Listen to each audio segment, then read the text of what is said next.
हम इस महाकवरेज की शुरुआत कर चुके हैं। खास मेहमान हमारे साथ इस वक्त मौजूद हैं। परिचय करा देती हूँ। संजीव शांडिल्य जी हमारे साथ जुड़ चुके हैं, वान्या आर्य जी हमारे साथ मौजूद है, डॉक्टर सुमित्रा अग्रवाल भी हैं और मेरे साथ स्टूडियो में आचार्य राज मिश्रा जी भी मौजूद है। आप सभी का बहुत बहुत स्वागत है।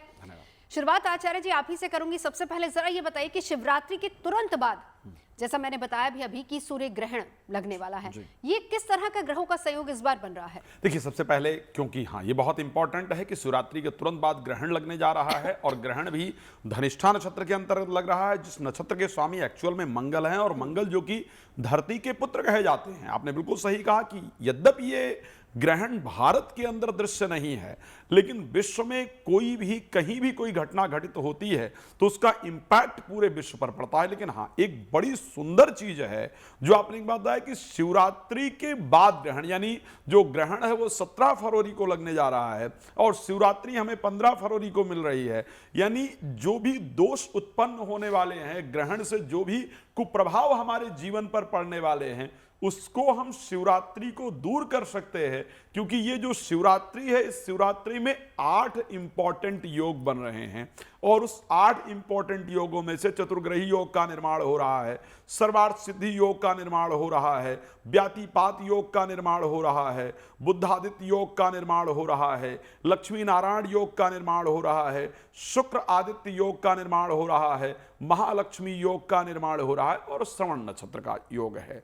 तो जब इतने सारे योग शिवरात्रि पर पड़ रहे हों तो इसमें कोई दो राय नहीं है कि अगर ग्रहण घटित हो रहा है तो उसका इंपैक्ट कुछ लोगों पर बहुत अच्छा, कुछ राशियों पर बहुत अच्छा और कुछ राशियों पर बहुत खराब पड़ेगा। लेकिन उससे पहले भगवान शंकर की आराधना, जिनके लिए कहा जाता है कि जो तप करें कुमारी तुम्हारी भाभि मेट सके त्रिपुरारी, भगवान शंकर भाग्य को बदल सकते हैं। श्री रामचरितमानस में गोस्वामी तुलसीदास जी ने कहा, या उमा स्तंभ विवाह जे नर कहां सुनहि जगा वहीं, कल्याण काज विवाह मंगल सर्वदा सुख पावहीं।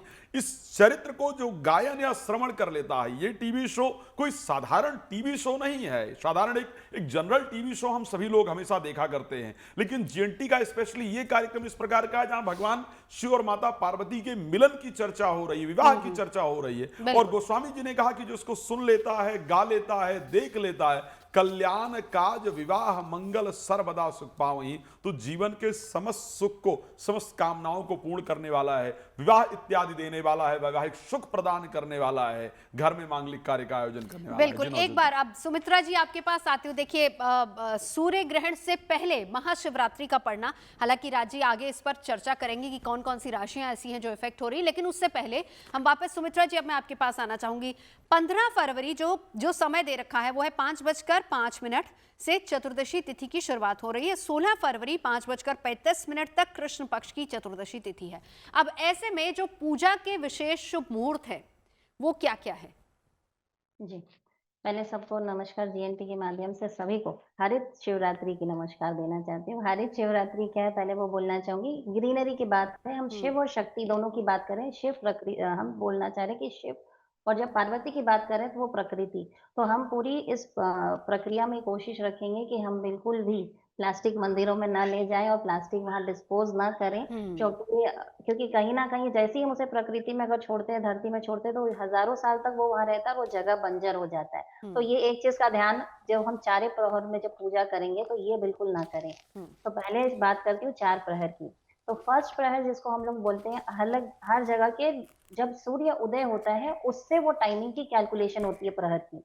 तो अगर लोकल टाइम को थोड़ा ध्यान में रखते हुए बोलेंगे, अगर मैं दिल्ली के हिसाब से बताऊं तो फर्स्ट प्रहर हम लोग मान रहे हैं 6:11 शाम को शुरू होगी, जो 9:23 तक रहने वाली है। इस समय हम जल और दूध, ये इससे हम शिव जी का अभिषेक करेंगे और 108 बार ओम नमः शिवाय का जाप करेंगे। ये प्रहर हमारे लिए इम्पोर्टेंट है। अगर हम अपनी स्वस्थता और शांति चाहते हैं तो पूरे मन में ये भाव रखना है, ये संकल्प करना है कि हम अपने स्वस्थता और शांति के लिए इस प्रहर में पूजा कर रहे हैं। सेकेंड प्रहर की बात करेंगे तो 9:23 से शुरू होगा, वो 12:35 तक रहने वाला है। इस समय दही और शहद, इससे हम अभिषेक करेंगे। जो महामृत्युंजय का जाप कर सकते हैं वो जाप करेंगे, और जो महामृत्युंजय का जाप नहीं कर सकते हैं वो ओम नमः शिवाय का ही जाप करेंगे और धूप दीप से आरती करेंगे भगवान की। ये समय संतान सुख और धन के लिए बहुत इंपॉर्टेंट है। अगर थर्ड प्रहर की बात करो, जो कि 12:35 से शुरू होकर 3:47 तक रहता है। अभी इसी के बीच में निशित काल भी आता है, इसलिए यहीं पे आता है इम्पोर्टेंस आपके लोकल पंचांग का, क्योंकि निशित काल अगर मैं दिल्ली के हिसाब से बोलूँ तो 12:09 से शुरू होके 1:01 तक रहेगा। लेकिन अलग-अलग जगह के लिए वो डिफरेंट है, तो अगर निशित काल में कोई पूजा करना चाहता है, तो ये 3rd प्रहर के अंदर आएगा। इस समय घी से आपको अभिषेक करना है और रुद्र अभिषेक कर सकते हैं, रुद्र का पाठ कर सकते हैं। कुछ नहीं आता आपको, ये सब डिफिकल्ट लगता है तो शिव चालीसा का पाठ करें। इस समय मोक्ष और शत्रु नाश के लिए ये समय बहुत इंपॉर्टेंट है। अगर 4th प्रहर की बात करूँ तो वो 3:47 से शुरू करके 6:59 तक रहेगा। इस समय हमें शहद और फल के रसों से हमें भगवान का अभिषेक करना है। फल की माला भी चढ़ा सकते हैं। ओम नमः शिवाय का जाप करेंगे इस समय, और ये समय इम्पोर्टेंट है जी। समृद्धि के लिए या दीर्घायु के लिए। ये समय बहुत इम्पोर्टेंट है, तो ये बिल्कुल ध्यान रखेंगे। 16 फरवरी को आप देखिए, जब ये हमने शिवरात्रि पूरी कंप्लीट कर ली, कोई उपवास कर रहे हैं, कोई एक समय फलाहार कर रहे हैं, कोई निर्जला भी कर रहे हैं, उनके लिए इम्पोर्टेंट है कि 16 फरवरी को वो लास्ट में क्या करेंगे। उसका मुहूर्त है सुबह 6:59 से लेकर दोपहर 3:24 के बीच में। आप कोई भी काला तिल या फिर कंबल या दूध या चावल, इसका दान किसी नीडी को करेंगे। तो इतनी चीजें हम जरूर करेंगे। एक चीज इम्पोर्टेंट यहाँ पे कि शिवरात्रि के बाद बहुत अच्छे संयोग बन रहे हैं। हालांकि ग्रहण रहने वाला है, लेकिन अगर समझे इसको ठीक तरीके से, तो सूर्य क्या है, ये हमारे आत्मा का कारक है। और अगर हम कहीं ना कहीं बोलते हैं, जब राहु की छाया उसके ऊपर पड़ रही होती है, तो ये एक समय बहुत इंपॉर्टेंट हर उस व्यक्ति के लिए जिसके जीवन में बहुत सारे रिपीटेड सेम मिस्टेक करते हैं, क्योंकि ये एक सुमित्रा जी, समय हाँ। है जब परिवर्तन लाना है हमें अपने अंदर। बिल्कुल। सुमित्रा जी, उस पर भी आएंगे, लेकिन एक एक करके, क्योंकि हमें यहाँ पर ग्रहण का कितना असर, कितना महत्व, और हमें क्या, क्योंकि हम लोग भारत में रहते हैं, क्या हमें कुछ प्रिकॉशंस लेनी है या नहीं लेनी, यह भी बहुत इंपॉर्टेंट है। लेकिन क्योंकि सनातन को मानने वाले तमाम उन जगहों पर भी रहते हैं जहां पर ग्रहण का असर है, इसलिए वो भी बताना बहुत जरूरी होगा यहाँ पर। इसी के साथ साथ हम महाशिवरात्रि पर किस तरीके से शिव की कृपा पाएं, सूर्य की कृपा भी क्या इस दिन पाई जा सकती है, ये सब हम जान रहे हैं तमाम खास मेहमानों से। वाना जी, आपके पास आना चाहूंगी, मैं ग्रहण पर ही आऊंगी। भारत में हाँ क्योंकि जी, सूतक मान्य नहीं है, क्या हम जी। इसको, इस ग्रहण को के दौरान क्या हमें भी कुछ उपाय करने की जरूरत है, या फिर हम ये कहें कि हम बिल्कुल रिलैक्स रह सकते हैं? जी, आपने बहुत अच्छा प्रश्न पूछा है। सबसे पहले जीएनटी के माध्यम से आप सभी को मेरा नमस्कार। तो ये जो ग्रहण है, इसका सूतक काल जो है, हालाँकि भारत में मान्य नहीं है, पर हम्म, सौर मंडल में सूर्य तो एक ही है। तो बिल्कुल। कहीं न कहीं इम्पैक्ट तो आता ही आता है। हो सकता है कि इम्पैक्ट की जो इंटेंसिटी है, वो कंपैरेटिवली उतनी नहीं होती है, क्योंकि सूतक काल जो है, वो मान्य नहीं है। इसलिए ग्रहण से डरने की बिल्कुल ज़रूरत नहीं है, लेकिन कुछ प्रिकॉशंस अगर आप लेते हैं उस टाइम पर, तो बहुत अच्छा है। ग्रहण का जो भारत का समय है वो 3:26 शाम के, यानी कि दोपहर से लेकर 7:57 तक है। अप्रॉक्सिमेटली 4 आवर्स 30 मिनट्स का ये ग्रहण है। तो इस ड्यूरेशन में आप कोशिश करें, वैसे तो इसमें आधा टाइम निकल जाएगा, ये मोस्टली जो है ढलते सूरज की तरफ है। अगर हम भारत का समय की बात करते हैं, तो आप फिर भी मैं कहूँगी कि आप जो है बाहर ना निकलें, और इसके दौरान जो है ग्रहण में जो है जैसे स्नान-दान की बहुत ज़्यादा इम्पोर्टेंस होती है। जब ग्रहण खत्म हो जाए तो अगले दिन जो है आप स्नान करके जो है गेहूँ का दान कर सकते हैं, गुड़ का दान कर सकते हैं, अन्न का दान कर सकते हैं। बात करते हैं जाप की, कौन से जाप आप इस टाइम पर कर सकते हैं? सूर्य हमारे पिता के कारक होते हैं, विल पावर के कारक हैं, कॉन्फिडेंस के कारक हैं। उस टाइम पर गलती से भी अपने पिता से आर्गुमेंट ना करें, आपको थोड़ी-सी एजिटेशन हो, इरिटेशन हो, बॉसेस से किसी भी तरह की जो है अगर आप बहस नहीं करते हैं तो बहुत ज़्यादा अच्छा है। ओम गृणी सूर्याय नमः का मनी-मन आप जाप कर सकते हैं। ओम सूर्याय नमः का जाप करें। ओम जो सूर्यदेव के जो 12 नाम हैं आप वो ले सकते हैं। ओम आदित्याय नमः का आप जाप कर सकते हैं। ओम भास्कराय नमः का जो है आप जाप कर सकते हैं। ये आप जो है मन ही मन सूर्यदेव को याद कर सकते हैं। और इसके अलावा जो है आप को अगर बहुत ज़्यादा फिर भी आपको एंग्ज़ायटी हो रहा है, थोड़ा अनईज़ीनेस हो रहा है, आप ओम नमः शिवाय कर सकते हैं। तुलसी दल जो है आप लोग अपने खाने में जो है डाल सकते हैं। ग्रहण के दौरान अगर आप कुछ ना खाएँ या फिर आप जो है बहुत ज़्यादा लाइट मील्स पर अगर आप हाँ। रहते हैं, तो वो बहुत अच्छा है। क्योंकि जो लोग भी जीएनटी के माध्यम से पूरे विश्व से हमें देख रहे हैं, जहाँ-जहाँ भी सूतक काल जो है, वहाँ पर लागू है, तो ये सारी प्रिकॉशंस उनको बहुत रिलीजियसली फॉलो करनी है, और जो गर्भवती महिलाएँ हैं, उनको तो बिल्कुल ही करनी है, बिल्कुल। ये सारी चीज़ें। बिल्कुल, जी। लौटती हूँ वाना जी आपके पास। संजीव जी, आपके पास आना चाहूंगी। आप क्या मानते हैं, इस ग्रहण के दौरान क्या हमें भी प्रिकॉशन रखने की जरूरत है या फिर नहीं? सबसे पहले जीएनटी के जितने भी दर्शक हैं उनको मेरी शुभकामनाएं, और शिवरात्रि पर्व की अग्रिम शुभकामना। देखिए, ये जो हम जो भी कुछ ज्योतिष से संबंधित बोलते हैं, वो हमारा अपना कुछ नहीं होता। जो भी ज्योतिष के जो मान्य ग्रंथ हैं, निर्णय सिंधु है, धर्म सिंधु है और बहुत सारे हैं, उनके हिसाब से जो लिखा हुआ है, जो संहिताएं लिखी हुई हैं, उनके हिसाब से होना चाहिए। इसमें सबसे इम्पोर्टेंट चीज ये है कि इस इस ग्रहण को कम कणाकृति ग्रहण बोलते हैं, कम कणाकृति ग्रहण। तो भारत के अंदर ये ग्रहण कहीं भी दिखाई नहीं देगा। जी। और शास्त्र ये कहते हैं कि जब अगर किसी भी क्षेत्र में, किसी प्रदेश में, नगर में अगर ग्रहण की छाया नहीं पड़ रही है, तो उस देश के अंदर इस ग्रहण का सूतक और पातक मान्य नहीं होता। तो मेरे विचार से भारत के अंदर जो भारत के नागरिक हैं, उनको किसी भी तरीके से डरने की कोई जरूरत नहीं है, क्योंकि इस ग्रहण का कोई विशेष प्रभाव भारत के ऊपर या भारत की जनता के ऊपर नहीं पड़ने वाला। जी। तीसरी बात मैं ये बोलना चाहूंगा कि कुंभ राशि, चूंकि ये ग्रहण कुंभ राशि के ऊपर पड़ रहा है, तो कुंभ राशि और सिंह राशि के जातक, अगर उनकी महादशा अंतरदशा में कोई छठे घर का लॉर्ड चल रहा है, आठवें घर का लॉर्ड चल रहा है, यानी कि अशुभ ग्रह कोई चल रहा है उनकी महादशा में, तो ऐसे में उन्हें सूर्य भगवान की विशेष रूप से प्रार्थना और आराधना करनी चाहिए। इसमें जो श्रेष्ठ आराधना है वो विष्णु सहस्त्र नाम है। विष्णु सहस्त्र नाम का जाप करें, आदित्य हृदय स्तोत्र का पाठ करें और सूर्य भगवान के जो मंत्र हैं उनका भी जाप कर सकते हैं। और सबसे इंपॉर्टेंट चीज ये है कि सूर्योदय के बाद सबसे पहले सूर्य भगवान को अर्घ दें, रोली चावल मिला के डालें। तो जो कुंभ राशि वाले और सिंह राशि वाले जातक हैं, उनको अगर कुछ भी इस ग्रहण का इम्पैक्ट आएगा तो वो नहीं आने वाला। बिल्कुल। बट भारत के अंदर इस ग्रहण का सूतक और पातक है ही नहीं, तो किसी तरह की विशेष पूजा अर्चना करने की आवश्यकता नहीं है। बिल्कुल। बट चूंकि TNT के जो दर्शक हैं वो ऑल ओवर वर्ल्ड में हैं, तो लैटिन अमेरिकन कंट्रीज के अंदर जैसे बोलोविया है, पैराग्वे है, उरुग्वे है, ब्राजील है, अर्जेंटीना है, या जो अफ्रीकन कंट्रीज हैं जैसे मोजाम्बिक है या कीनिया वगैरह है, वहाँ पे जो भी लोग हैं जो हिंदू मान्यताओं को फॉलो करते हैं, उनके ऊपर ये इस ग्रहण का जो सूतक पातक है वो भी मान्य होगा।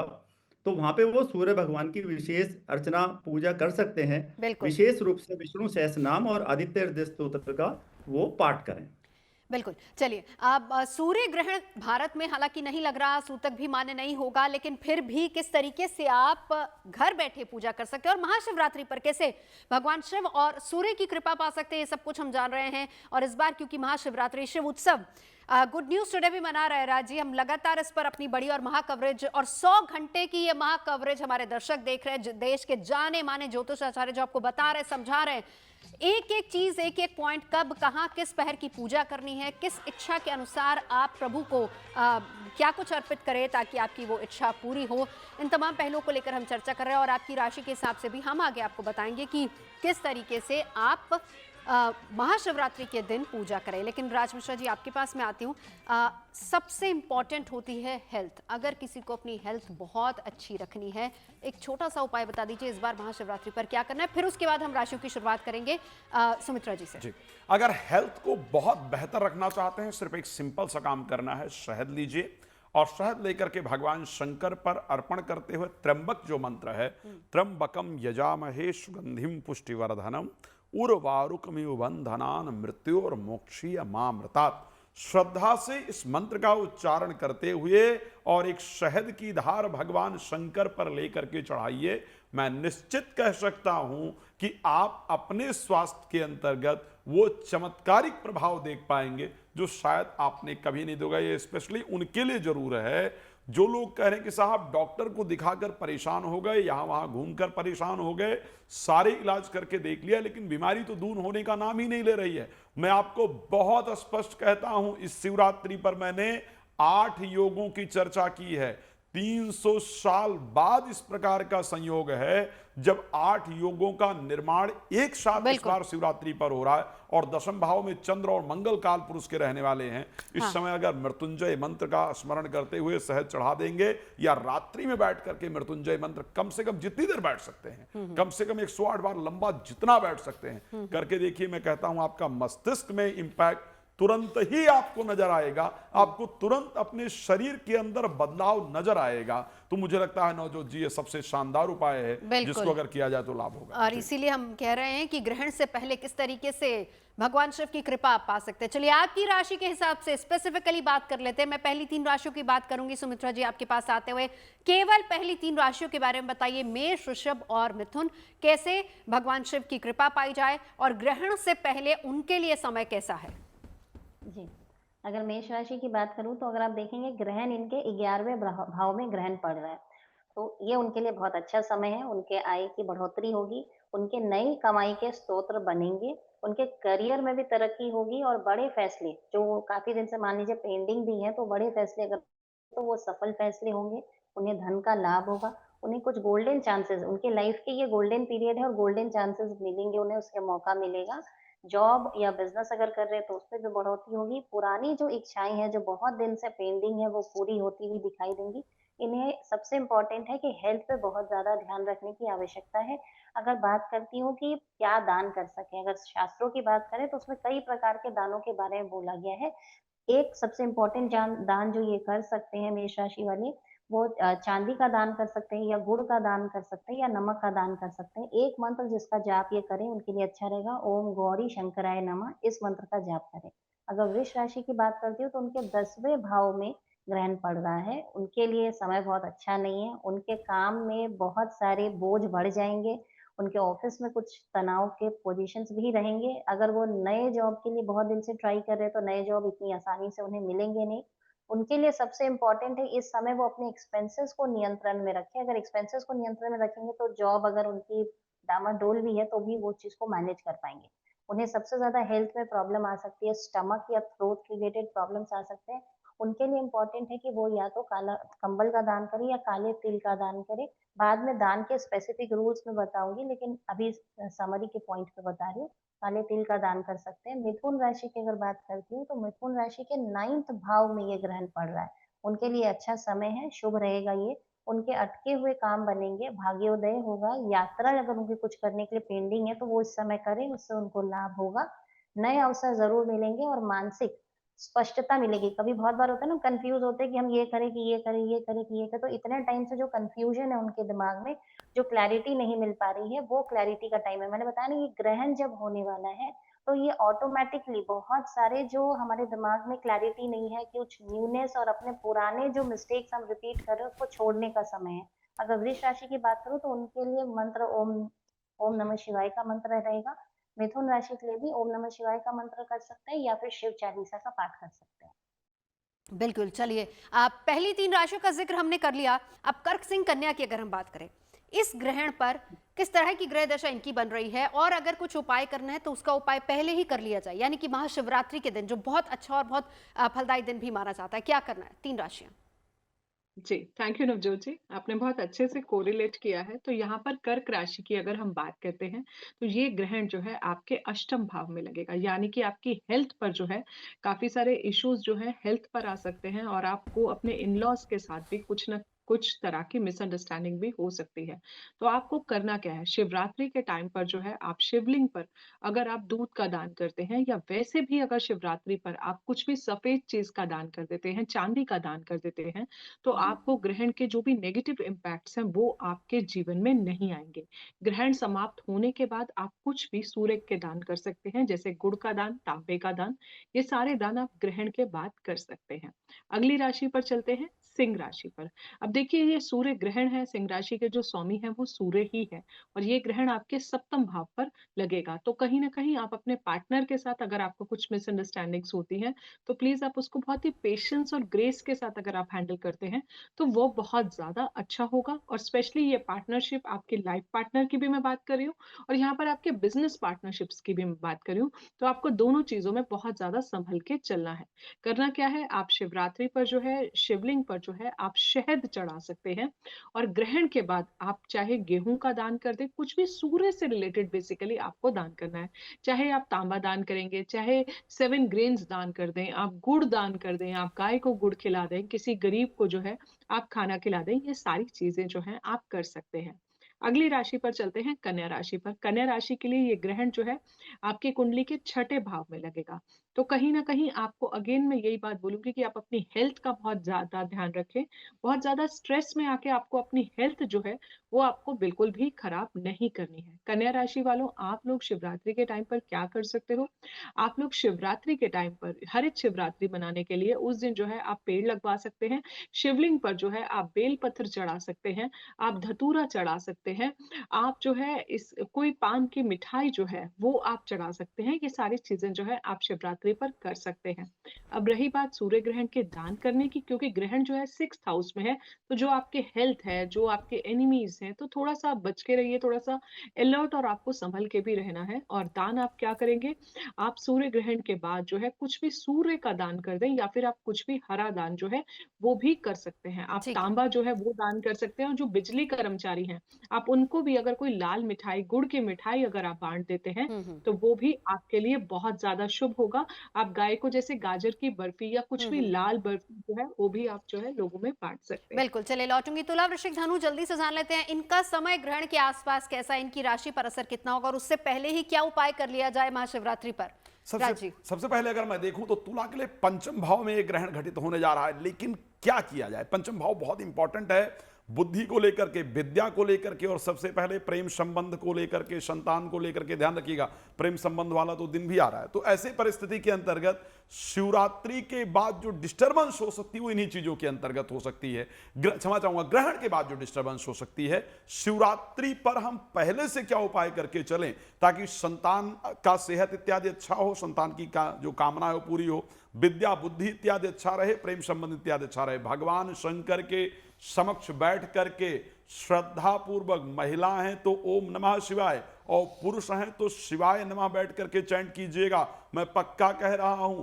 जो पहले डिसीजन लेते थे और बाद के डिसीजन में जमीन आसमान का चेंज नजर आएगा। बहुत सुंदर होगा, ग्रहण का नेगेटिव इंपैक्ट आपके ऊपर नहीं पड़ेगा। बात कर लेते हैं वृश्चिक राशि को, जहां पर चतुर्थ भाव के अंतर्गत यह ग्रहण घटित होगा। अब चतुर्थ भाव किस चीज का भाव है?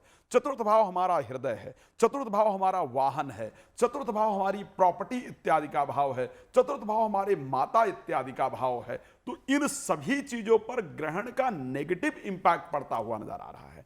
क्या करना चाहिए जिससे इनका नकारात्मक प्रभाव हमारे जीवन पर ना पड़े, ग्रहण का किसी प्रकार का नकारात्मक प्रभाव ना पड़ करके सकारात्मक प्रभाव पड़े? क्या करना चाहिए?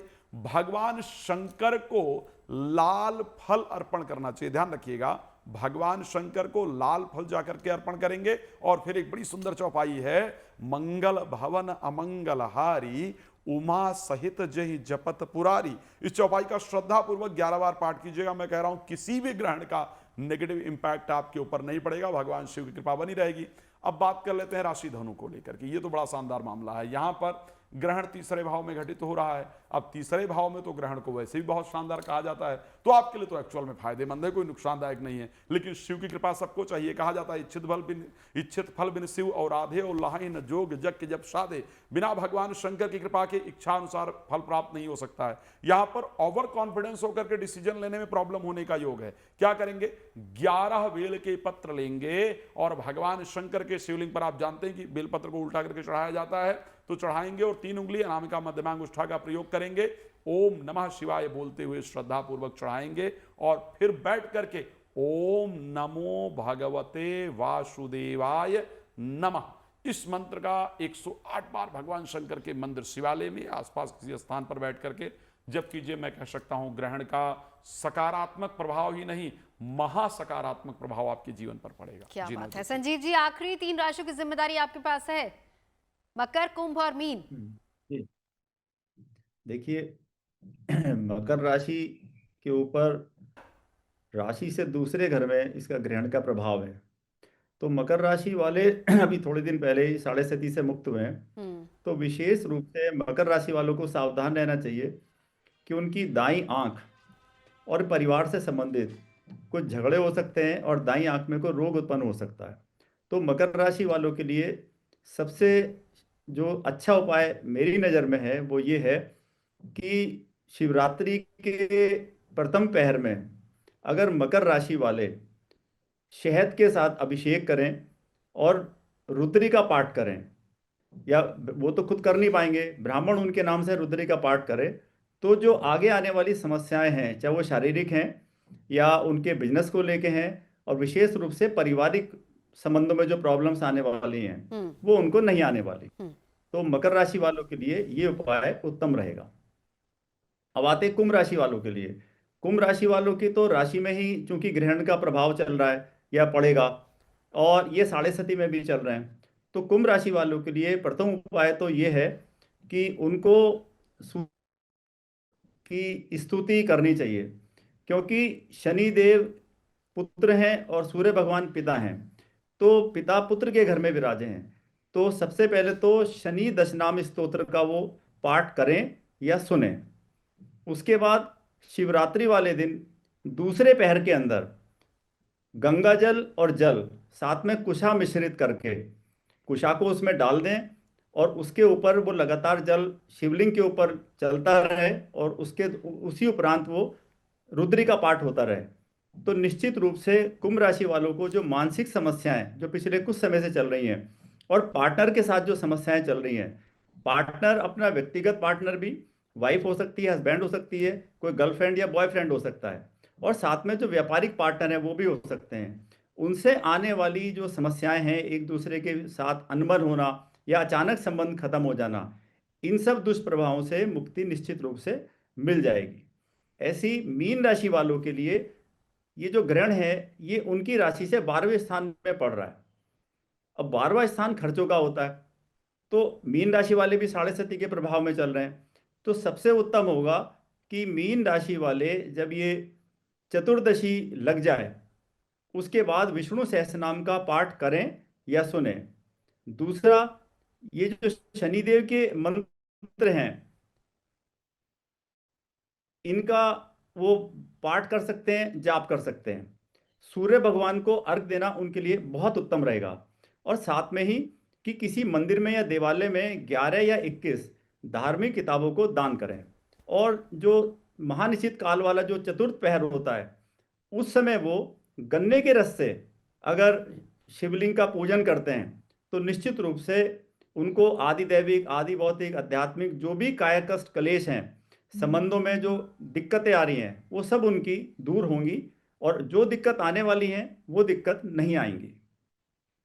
बिल्कुल। चलिए, अब जल्दी से सुमित्रा जी मैं चाहूंगी कि क्योंकि सवाल बहुत सारे हैं तो एक एक करके तमाम सवालों का जवाब छोटा छोटा रखिएगा। सुमित्रा जी, पहली बात तो ये दो सवाल हैं आपसे। पहला ये है कि जब सूतक काल भारत में मान्य ही नहीं है तो क्या उस दिन दान करना जरूरी है, और अगर उस दिन हम दान नहीं कर पा रहे हैं महाशिवरात्रि पर भी क्या दान करना जरूरी है, और उसके नियम क्या है संक्षेप में? बिल्कुल। अगर दान की बात करूँ तो शिव पुराण से ही बोलना चाहूंगी। वहां पर बताए गए 12 प्रकार के दान होते हैं। उसमें चावल को सबसे इंपॉर्टेंट इसलिए बोला है कि उसे हम हविष्य अन्न बोलते हैं, क्योंकि आप देखिए जब भी हम हवन यज्ञ कुछ भी करते हैं हम उसमें चावल चढ़ा रहे होते हैं। तो अगर आप कुछ भी दान नहीं कर सकते हैं तो आप चावल भगवान को चढ़ा सकते हैं। इसके अलावा काला तिल का दान कर सकते हैं, जिससे पितृ दोष भी दूर होते हैं, साढ़े साती का प्रॉब्लम भी सॉल्व होता है, ढैया का प्रॉब्लम सॉल्व होता है। इसके अलावा जो 12 और चीजें जो आप दान कर सकते हैं वो है काला तिल, घी, दूध, दही, कंबल, वो हो सकता है सफेद भी हो सकता है, काला भी हो सकता है, चावल, काली उड़द, गुड़, चांदी, नमक, भूमि, इवन फल आप दान कर सकते हैं। एक इंपॉर्टेंट चीज सबसे ज्यादा आपको ध्यान रखने की जरूरत है, जो बच्चे अभी सब पढ़ रहे हैं, सब इसमें से बहुत सारे बच्चे भी पूजा करते हैं, उनके लिए इंपॉर्टेंट है कि भगवान शिव को जब आप चढ़ा रहे हैं तो या तो शमी का 5 या 11 पत्ता आप चढ़ाएं। अगर शमी आपको अवेलेबल नहीं है तो आप बेल पत्ता ही चढ़ाएं, उसमें से एक बेल पत्र को आप वापस लेकर आएं और अपनी जो किताब है, जो डिफिकल्ट आपको सब्जेक्ट लगता है उसमें रखें। और अगर आप ओवरऑल मीनिंग चाहते हैं तो आप अपने स्कूल की डायरी या कॉलेज की डायरी, वैसी कोई एक बुक जिसे आप रोज कैरी करते हैं उसमें जरूर रखें। पीपल की परिक्रमा आवश्यक है। इससे क्या होगा कि जब आप पीपल की परिक्रमा कर रहे हैं तो ओम नमः शिवाय का जाप करेंगे तो शनि गुरु इन दोषों से आप मुक्त होंगे। शमी की एक छोटी सी कथा है कि जब आप देखिएगा जब पंच पांडव जब गए थे वनवास और अज्ञातवास में, उन्होंने जी अपने अस्त्रों को शमी के पेड़ पे ही छुपाया था, तभी उन्हें विजय की प्राप्ति हुई थी। तो बिल्कुल। विजय अगर चाहते हैं एकेडमी तो जरूर करें शमी के पेड़ से। जल्दी से वान्या जी आपके पास आते हैं क्योंकि 4 पहर की पूजा का बहुत इंपॉर्टेंस इसमें बताई गई है।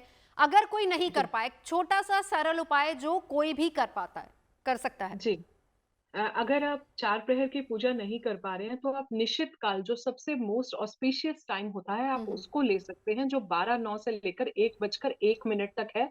अदरवाइज़ आप अपने मन में ही भगवान शिव का ध्यान करके शिव ट्रायोलॉजी, शिव से शंकर, आप जो है इस तरह की शिव पुराण जो है, शिव चालीसा, आप ये सारी बुक्स पढ़ सकते हैं और जो है सिंपल आप भगवान शिव का ध्यान कर सकते हैं। वो बहुत ही भोले हैं, वो सिंपल अगर आप उनको जल भी चढ़ा देते हैं, तो वो भी जो है उसमें भी वो जो है प्रसन्न हो जाते हैं। हम्म। आप ये छोटा-सा उपाय करिए और जो भी आपको लाइफ में मैनिफेस्ट करना है, वो बिल्कुल। आप निश्चित काल में एक दिया जलाकर आप भगवान शिव का ध्यान करें। कहते हैं वो साक्षात धरती पर आकर इस समय निश्चित काल वो हमें आशीर्वाद देते हैं। बिल्कुल। अब राज जी जल्दी से आपके पास आते हुए देखिए 2 सवाल हैं। बच्चों के एग्जाम शुरू हो रहे हैं, अगर एजुकेशन के लिए पूजा करनी है तो क्या करें, और साथ ही साथ धन के लिए? सबसे सुंदर है, अगर एजुकेशन के लिए आप भगवान शिव की कृपा प्राप्त करना चाहते हैं तो मैं एक बात बहुत क्लियर बता रहा हूं, और जो बच्चों को याद नहीं हो रहा, प्रॉब्लम हो रही है, कर लीजिएगा। मैं निश्चित बताता हूं परिवर्तन नजर आएगा। भगवान शंकर के सामने मंदिर में बैठिए रात्रि को, या अपने घर में बैठिए। शिवरात्रि में रात्रि का महत्व है 10 से 11 मिनट, 11 मिनट लिस्ट निकालिएगा अपना, और उत्तर की तरफ मुख करके और ओम शब्द का उच्चारण कीजिएगा। अपने ध्यान को यहां केंद्रित करने का प्रयास कीजिएगा और ओम शब्द का उच्चारण कीजिएगा, और उसके साथ दूध, दही, शहद, गंगाजल और घी, ये पंचामृत बना करके भगवान शंकर को अर्पण कीजिएगा, और उसमें से थोड़ा पंचामृत लेकर के स्वयं जरूर पान कीजिएगा। मैं निश्चित कह सकता हूं बुद्धि जागृत हो जाएगी और बहुत बेहतर रिजल्ट एजुकेशन में जरूर प्राप्त हो जाएगा। अब चलिए बात कर लेते हैं हेल्थ को लेकर के, क्या करें जिससे सबसे सुंदर रहने वाला है। धन को लेकर के, अगर वेल्थ को लेकर के बात करें कि वेल्थ को लेकर के क्या ऐसा किया जाए जिससे सबसे सुंदर रहे। एक सफेद वस्त्र ले लीजिए और 108 दाने चावल के ले लीजिए जो बिल्कुल साबुत हो।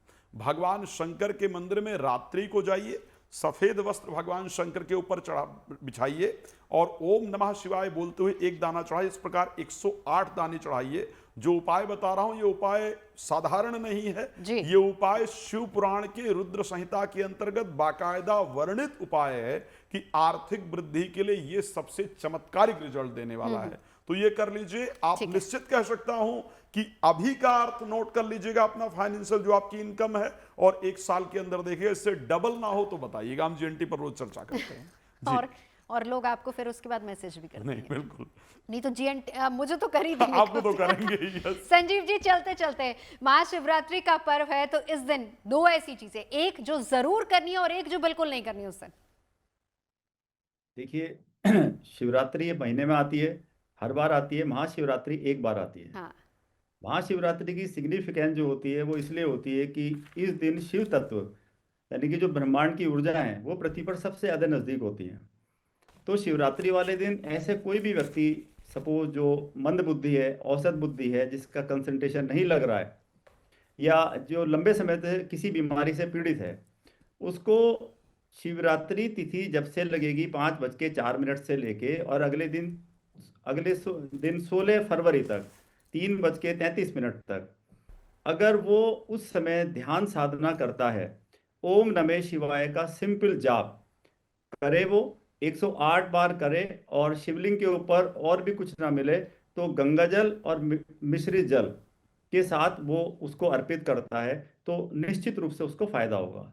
दूसरा, इस दिन रात्रि में मेडिटेशन करने से, सत्संग करने से और अनुष्ठान करने से विशेष रूप से लाभ होता है।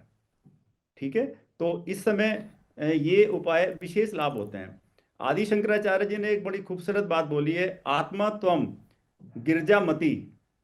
इसका मतलब होता है कि जब हम शिव से अलाइन हो जाते हैं शिवरात्रि वाले दिन, महाशिवरात्रि वाले दिन, तो इसका मतलब हुआ कि आत्मा त्वम गिरजामती, तो यानी कि मैं ही शिव स्वरूप हूं, मैं ही आत्मा हूं, और मति मेरी बुद्धि जो माता पार्वती हैं वो है, और गिरजा हैं। ये आदि शंकराचार्य जी ने बोला है। तो अगर आप शिवरात्रि वाले दिन, चूंकि शिव तत्व पृथ्वी के सबसे नजदीक होता है, अगर आप विशेष रूप से किसी भी समस्या में फंसे हुए हैं, किसी ऋण से संबंधित समस्या है, कोई कंपटीशन से संबंधित समस्या है, या पार्टनर्स में आपस में कोई बैर हो रहा है, शादी की प्रॉब्लम आ रही है, तो सिंपल सा 108 बार ओम नमः शिवाय का जाप करते हुए शिवलिंग के सामने बैठें और सच्चे मन में भावना के साथ भगवान भोलेनाथ को अपनी वो जो समस्या है अर्पित करें, जी जी और इस मंत्र का जाप करें, तो निश्चित रूप से उस समस्या का उनका निराकरण होगा। बिल्कुल, बहुत बहुत शुक्रिया आप तमाम खास मेहमानों का हमारे साथ जुड़ने के लिए। देखिए, शिव और पार्वती का मिलन है और जाहिर सी बात है कि महाशिवरात्रि हम मना रहे हैं अब, क्योंकि प्रकृति का उत्सव भी है, तो ऐसे में जब भी पूजा करने जाएं हमेशा इस बात का खास ख्याल रखें कि आप जो चीज़ मंदिर में ले जा रहे हैं वो शुद्ध हो, प्लास्टिक खास तौर पर अवॉइड करें। सुमित्रा जी हमेशा कहती है, और ये खास तौर पर सुमित्रा जी की तरफ से और हमारी तरफ से भी है, कि आप प्लास्टिक को अवॉइड करें, शुद्ध चीजें लेकर मंदिर में जाएं और शुद्ध भावना के साथ आप प्रभु की आराधना करें। अगर आप मुझसे जुड़ करके अपनी समस्याओं का समाधान चाहते हैं और चाहते हैं कि आपकी समस्याओं को ज्योतिष के माध्यम से सुलझाया जाए, तो आप हमसे संपर्क कर सकते हैं, जुड़ सकते हैं एस्ट्रो तक पर।